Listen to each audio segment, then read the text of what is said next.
Hello, folks. Welcome to some storytelling on this beautiful Saturday. I'm glad you could join us. We're having kind of a virtual festival of our own, and we're doing a little bit of traditional storytelling. As you probably know, my name is True Thomas. I'm a traditional storyteller. I make a living talking to people. I do love telling the traditional myths and legends and the stories of the Vikings. But you know what? It's interesting, because as a traditional storyteller, this would have been a time when they brought the storytellers in close. I hope you're all gathering around in the mead hall. And now I'm going to have to ask you, Lars, I need you to put the axe down. Sven, the spheres go. Inga, if you could just park the dragon ship over there. Excellent, thank you very much. And then gather into the long hall, and we will gather around, and your humble skald, storyteller, Shawnee Griot, Cantador, he will do his very best to tell a tale or two. So are we ready to get the story going? Wonderful.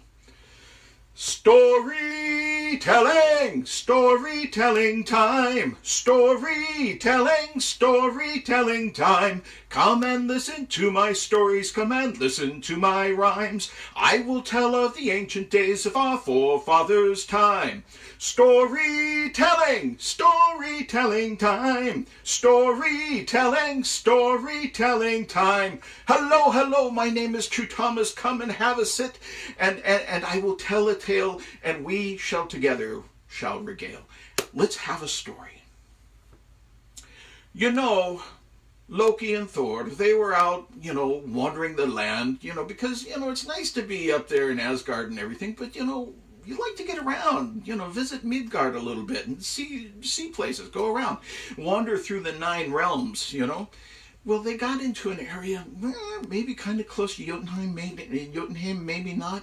They were wandering, and with them they had a couple of the other gods, and as they were wandering, they got hungry.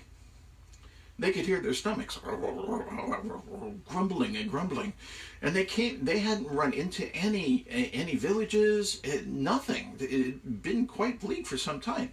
And unfortunately, at this particular time, Thor did not have his cart with his magical goats that he could eat and then reassemble the next day. That's a handy trick. And so as they were wandering, what did they hear off in the distance but some aurochs, some big kind of cattle things, off in the distance, and they all smiled because they were hungry, and that was meat. And so they made their way, and they managed to kill one of those aurochs, a great big one. And they found one tree, and they brought it over by the tree, and they got a fire going, which, let's admit it, Loki is good with fire. And they dressed that cow in no time. No, they did not put a dress on it. They got it ready for eating. And they got that thing over the fire and the big sides of meat, and the fire was crackling, and they all rubbed their hands together. And then they said, "Why isn't it cooking?" They poked it, and the fire was going, but it just wasn't cooking. So they put some more wood underneath it, and this time went on, but the meat wouldn't cook. And they were about ready to eat it raw. And they couldn't figure out what was going on until finally they said, "Ah!" They heard, "Ah! There's something wrong with your fire." Loki looked up, and at the top of the tree was a huge eagle, a giant of an eagle. And the eagle was looking down and said, "I can help you cook that meat if you give me a share." And Loki, who was so hungry, said, Yes, we'll give you a share. Can you get this going?" "Certainly." And with that, the eagle swept its mighty wings, and the wind went, and around the fire there was a whirlwind, and the fire brought up around the meat, and pretty soon it was sizzling and smoking, and it was, better than Santa Maria Tri-Tip. The smell was amazing. Well, the gods got out their knives, and they were getting, because they were hungry, and they were about ready, and when all of a sudden out of the tree came the eagle, flew down and took a good chunk of that whole side of beef. I mean, a good 2/3 of it, and then snapped it off and went back up into the tree and started eating. Loki was angry because he was always hungry. And he looked up and he said, "We offered you a share, not the whole bloody beast. Put the rest of that back." And the eagle went, "You said I could have my share. This is my share." Loki got so angry, he reached down and he grabbed a stick. And just as Thor was about to say, "I wouldn't do that," spook! Loki hit that eagle with the stick. The eagle dropped the side of beef and went, "Hello, Loki." And with that, swept its wings and shot up. Loki, who was holding onto the stick, went, "Wait, what? What?" And he went up after it. He was stuck to the stick with both hands. And as he flew up, the stick was stuck to the tail of the eagle. And the eagle went, "Ah, I was waiting for you to do that, Loki." And they went up and up. And Loki, he tried all his spells. He couldn't get loose. He tried all his runes. He couldn't use any of his magic. And he looked down and the world was getting smaller and smaller and smaller. He went, "What do you want?" "What do I want? Oh, let's go for a ride, Loki." And the eagle dove, Loki hanging on behind. Right across the top of some mountains. Until finally Loki went, "Stop, stop." He said, "Oh, look, pine trees." Right through the pine trees. Oh my goodness, it was terrible. And then he said, "Oh, look, Loki, I found some thistle bushes. Are those thistles?" "Oh, blackberries and raspberries." Right through everything that had thorns and bangs and bruises. Poor Loki, he was getting smacked up until finally the eagle went and flew straight up, high as high could be. The sky was turning from blue to azure to black, so high up. And the eagle said, "You will give me what I want." And Loki said, "What do you want?" "I want your true name." Now, in case you don't know, a true name is your magical name. It's something that gives power over you. And Loki said, "Never!" "Goodbye, Loki." And with that, Loki started to fall. Can you all join me with this? Here we go.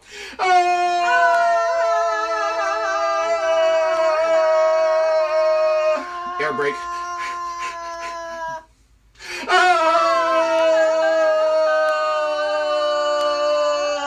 And Loki said, okay, I'll give it to you. The eagle grabbed him and landed him on the ground. The eagle was no longer an eagle, but a huge Jotun, a giant of a giant named Throsi. And the giant looked down and said, "Hello, Loki. Give me your true name." And Loki said, I don't know why the Vikings were speaking Welsh. Let's just go with it. At which point, the giant said, "Right. Now, I have your true name. I have something I want you to do for me." And Loki said, "What?" "I want you to give me Idunn and the apples of youth, the apples of immortality." And Loki said, "You're mad if you think I'm going to do that. Without those apples, all the gods will get old and die. They would kill me if they found out I had anything to do with that." "Are you not Loki, the mischievous one, the one who is always goofy-doing, who is always trickifying?" "Well, yes." "Did you not steal the hair off of Sif's head?" "Yes." Are your children not Fenrir and Jorgenmandr and Hel down there in Hell? When did you stop being wicked, Loki?" And Loki went, "Well, not recently anyway." "Good. I want you to steal Idunn for me. I want you to steal Idunn and the apples of youth." And Loki said, "Fine. After that, you forget my true name." At which point the giant said, "Agreed. I'll see you later." And with that, the great eagle flew away, and Loki made his way back to the camp. And of course, all the gods had finished off most of the meat, but Loki wasn't hungry at that point. Time passed. They all made it back to Asgard. having a good time. And everybody just thought that Loki had had another one of his adventures, as he often does. All right, everybody pick up your mead horn. Skål. Skål!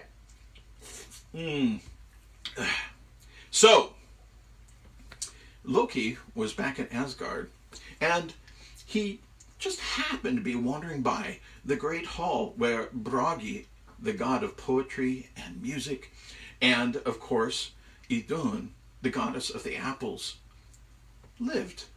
And he just happened to be wandering by one day, and Idunn was in there tending to her magical apple tree where the apples were hanging, and they were beautiful and gorgeous, and the smell and the aroma, because the tree was always giving fruit and always in flower all at the same time. And he wandered by, and Idunn spotted him and said, "Hello, Loki." "Hello, Idunn. How are you doing? How is your apple tree?" "Oh, just fine. Oh, the apples, we're going to have another fine batch in the morning." He said, "Oh, wonderful. I love your apples." He said, "You know, the other day I ran into another magical apple tree, and I have to tell you, those apples, you know, I have to tell you, they give I think yours give a good run for against them. I mean, those apples were a little crunchier and a little more tart." And she went, "Excuse me?" "Oh, yeah. Another magical apple tree not too far outside the gates." And she looked at him and she said, "Are you telling me there's another magical apple tree out there?" "Oh, yeah. And those apples were amazing. Oh, you have to try one." She said, "Yes, I have to try one. This is the only magical apple tree that I know of. I'm the goddess of magical apple trees. I have to take care of those trees. If there's another magical apple tree out there, I need to be there. I need to see it." He said, "Yeah. Oh, no problem. Do you wanna go tomorrow? Can I get an apple?" And she said, "Oh, certainly." And she handed him one of those apples. And, oh, yeah, the juice was running down his face. And he could feel the energy flowing through him. "Yeah, those other apples, maybe a little more magical, a little tartar. Oh, but yours are so good." She said, "Please, tomorrow, will you take me?" And he said, "Of course. I'll be by tomorrow. Bring a few apples." She said, "Of course. So we could compare." "Of course."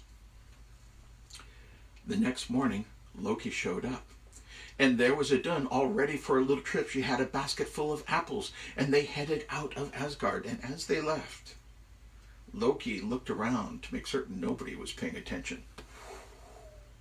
And he cast some runes of mystification, of obliviation, to make certain that the watcher at the gate couldn't follow him or track him, and none of the trackers and the hunters could follow him. They headed out the gates of Asgard and into the woods, and they marched and they walked and they walked and they walked. And they walked and they walked and they walked. Are you tired of walking yet? No? And they walked and they walked and they walked. And they walked and they walked and they walked. And finally she said, "Loki, where is this apple tree?" And he went, "Oh, the apple tree, right. It's right up here in this clearing." And they moved into the clearing, and she looked around, and all she saw was grass and a few trees and everything. And he said, "I'm sorry about this, Idunn." She said, "Are you going to tell me there is no apple tree? Are you playing tricks on me?" "Well, yes, I am playing tricks on you. And no, there is no apple tree. However, did you see that giant eagle?" And just then, a huge giant eagle landed in the clearing and turned into Thrashi the giant. And Thrashi the giant looked down and he said, "Hello, Idunn. I am taking you back to Jotunheim. You will be part of my household now. You will be with my daughter, and hopefully you will raise your apple trees for me and come to love me. I will not treat you badly." And with that, he cast a spell, and poor Idunn was turned into an acorn. He turned into an eagle and flew away, taking the basket with them, of course. And Loki just looked around and went and wandered off. Well, in Asgard, in the Great Hall, in the mornings when people got together, they all looked forward to that first horn of mead. Mead, it does a body good. And they would look forward to that first horn of mead, and they would look forward to having the beautiful and sweet Idunn come in with her basket of apples and handing an apple out. But she didn't show, which was odd. I mean, even gods have their off days and everything, so they didn't think much of it. But then a week went by, and another week went by. Odin's eye, his beautiful piercing eye, started to lose its glimmer. Thor's beard started to turn white with a few bits of red in it.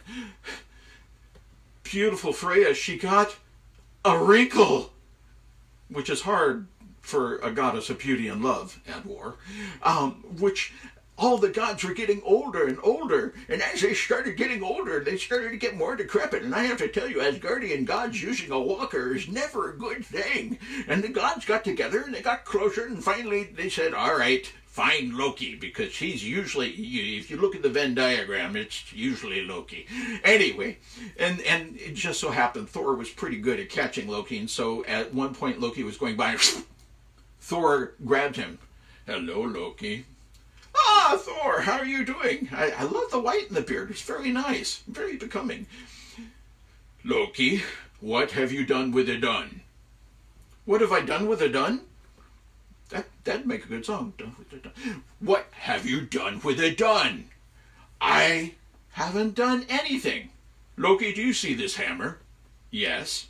I'm going to start smashing your toes, and then I'm going to work on your knees, and then I'm going to work my way up your body. I'm guessing I can turn you into a fine paste in, 5 or 6 minutes, if I take my time. And Loki went, wait. And Odin said, go ahead, give him a whack. He said, no, wait. You remember the thing with the beef and the that was a giant. A powerful magical giant, and he forced me to give him my true name, and then he made me give him Idunn. What? All the gods looked at each other and said, Loki, we will die if you, and we're not talking Ragnarok, we will die if you do not get those apples back. And Loki went, right, I'll do it. Freya, I'm going to have to borrow your beautiful falcon cloak. And so she said, fine. But I want those apples back, and I want it done back right away. If you harm that cloak, you'll deal with me. He said, fine. He put it on. He said, I make this look good. And he flew. He flew through all the realms, through the high heavens, through Svartalfheim, through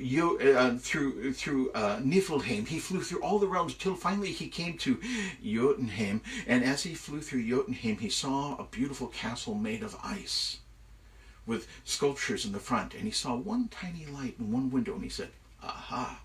As a falcon, he flew in through that window, and there he saw poor Idunn in the cold, with her hands over one tiny apple tree that did not look like it was doing very well. And he landed, and he went, ah! Hey, hi Idunn, it's me, Loki. And she went, Loki, why did you do this to me? What did I ever do to you? He said, hey, you can blame me or we can get out of here. What do you want? Let's get out of here. He said, fine. He turned back into his normal, stylish self, reached over, and he said, grab the basket. She looked inside. There was only one apple left. But she grabbed the basket, and he touched her, and she turned back into an acorn. He grabbed that acorn, turned back into a falcon, and started to fly. He flew out that window, but as he flew out the window, one feather touched the side of the window just as the daughter was coming in, and the window had a spell on it, and the window started to go, thief, thief, thief, thief. Now down in the ice garden, who should be there but Throssey? And Throssey looked up, and he heard the alarm, and he said, oh no you don't. And with that, he turned into a huge giant eagle, and that falcon flew. It flew all the way back to Asgard, and right after it was a giant eagle. Now I have some news for you. Falcons can fly fast, but giant eagles can fly faster. And as fast as Loki flew, his little wings flying, that eagle was gaining on him. Now meanwhile, back in Asgard, near the Great Wall, there were the gods, and Loki and Odin looked up, and he said, I think we need to build a fire. And so the gods started to get together kindling, and they started to make a great big fire. If Odin says to do something, it's generally a good idea. At which point, Loki, looking down with the giant eagle right on his tail, literally, he said, "Fire!" And he flew straight toward it. Little known fact, Loki is immune to fire. Maybe it's because he's a redhead. Who knows? He flew toward that fire in his little falcon wings, so he flew, but that eagle was not letting go. Throssey wanted Idunn back, and he flew fast and hard. And giant eagles do not slow down well. He flew through the fire.